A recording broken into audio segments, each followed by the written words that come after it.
А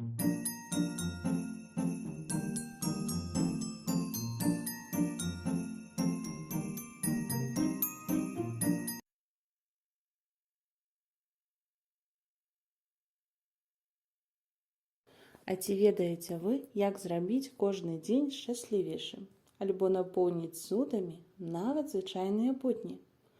Дастаткова ператварыць гэты дзень у свята. А ў гэтым нам дапаможа чарнічны мішка і яго сябар. Іх чароўны каляндар падкажа маленькім і дарослым летуценнікам, як напоўніць жыццё цікавымі справамі, добрымі навінамі, цудоўным настроем і загадкамі. Таму давайце хутчэй прадоўжым падарожжа з героямі кнігі «Чарнічны мішка. Каляндар летуценнікаў». Спёка, я млеў на сонцы. Дык давай сходзім у лес. Бяры што-небудзь смачненькае і гайда, прапанаваў чарнічны мішка. Склаўшы ежу ў кошык, мы адправіліся на пікнік. Лес поўніўся яркімі фарбамі і спелымі водарамі. Пад кронамі дрэў дыхалася лёгка і было радасна дзяліцца з сябрам цікавымі гісторыямі і ласункамі. Раптам некалькі кропелек дажджу упала на нас з безвоблачнага неба.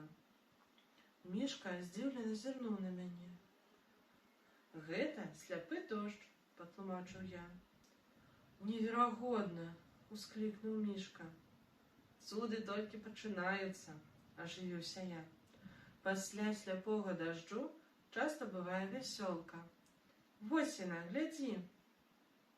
Мой сябар нават разінуўся ад здзіўлення і захаплення. «Гэта што, чароўны мост на неба?» – спытаў ён. «Магчыма», – засмяяўся я. «Хочаш яшчэ адно дзіва?» «Пытаешся. Зірні пад дрэвы.